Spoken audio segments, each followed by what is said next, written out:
এটা হচ্ছে lotus temple. দাঁড়াও দাঁড়াও, দিল্লির লোটাস টেম্পল ভেবে ভুল করো না কিন্তু। এটা হলো বৃন্দাবনের লোটাস টেম্পল। আজকে তোমাদেরকে শোনাবো বৃন্দাবনের লোটাস টেম্পলের গল্প। তাই চলো যাওয়া যাক লোটাস টেম্পল। গাড়িতে উঠে গেছি, প্রচন্ড ঠান্ডা, বাপরে। আরে মা চাপিও না তুমি, ঠান্ডা কি অবস্থা। মুখটা খোলো। আমরা একটা টোটো নিয়ে বেরিয়ে পড়লাম লোটাস টেম্পলের উদ্দেশ্যে। আর চলে এসেছি এবার লোটাস টেম্পলে। দেখো মন্দিরটা কি যে সুন্দর, মানে চোখে না দেখলে বোঝাই যাবে না, এত বড় মন্দির। আর সব থেকে ভালো লাগবে যে এটা ভীষণ পরিষ্কার পরিচ্ছন্ন। মানে বৃন্দাবনে এসে এত সুন্দর মন্দির দেখে সত্যি খুব ভালো লাগলো। সামনে এরকম হাতি আছে, একটা নয় অনেকগুলোই আছে, দুদিকে দুটো তো সামনে দেখতেই পাচ্ছি, গোল্ডেন কালারের সামনে পুরো অলংকার পরানো। আর এটা হলো লোটাস টেম্পলের ঠিক ভিতরের দিকটা, মানে লোটাস টেম্পলের সিঁড়ি দিয়ে উঠে ভিতরের দিকে একটা গুহা টাইপের রয়েছে, যেখানে শ্রীকৃষ্ণের নানা রকম লীলাকে একটা ফুটিয়ে তোলা হয়েছে। শ্রীকৃষ্ণের জন্ম থেকে শুরু করে তার নানা রকম জীবনের কাহিনী সব কিছু এখানে তুলে ধরা হয়েছে।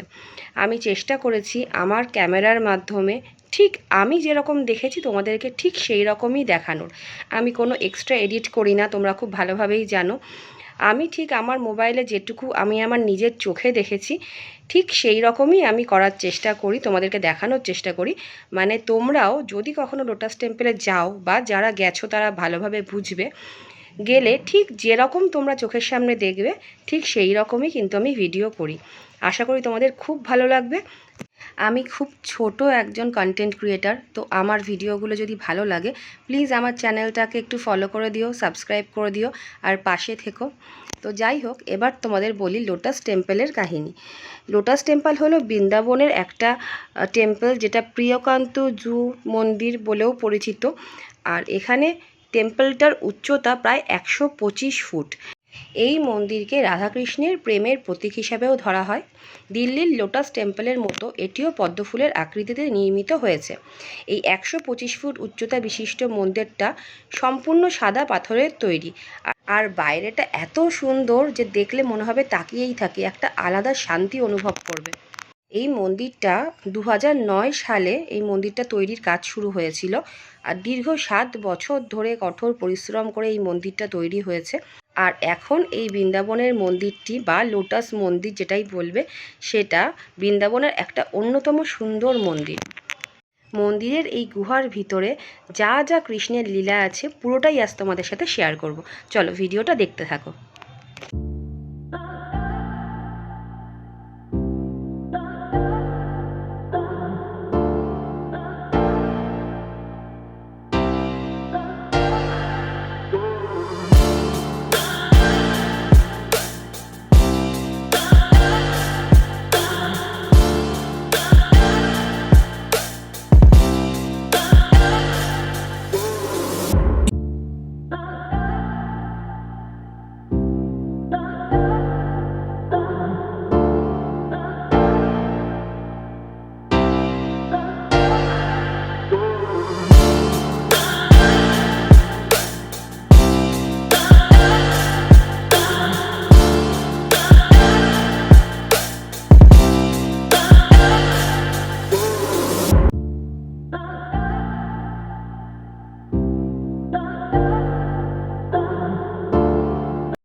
ঠিক গুহার শেষের দিকে চলে এসেছি। এবার আমরা গুহা থেকে বেরিয়ে যাব, মানে মন্দিরের বাইরেটার দিকে বেরোবো। বাইরেটাও ভীষণ সুন্দর, আর আমরা তো বিকালের দিকে গিয়েছিলাম তাই খুব সুন্দর হাওয়া দিচ্ছিল। তো এবার একটু ঠাকুরটাকেও তোমাদের দেখাই। এই হলো সেই ঠাকুর। খুব কম দেখাতে পারলাম কারণ এখানে ক্যামেরা অ্যালাউ না, তা সত্ত্বেও তোমাদেরকে একটু ঠাকুরের সামনেটা নিয়ে গেলাম। আর এটা হচ্ছে বাইরেটা, যেখানে খুব সুন্দর একটা জলাশয় রয়েছে। আর এত পরিষ্কার জল কি বলবো। সন্ধ্যা হলে এখানে আবার মানে ঝর্ণা চালানো হয়, ঝর্ণার মধ্যে নানা রকম লাইটিংও হয়। আর বাইরেটা কোনায় কোনায় ছোট ছোট মন্দির রয়ে গেছে, মানে চারিদিকে যে চারদিকে যে চারটে কোনা রয়েছে সেখানে দেখো এরকম ছোট ছোট সব মন্দির রয়েছে।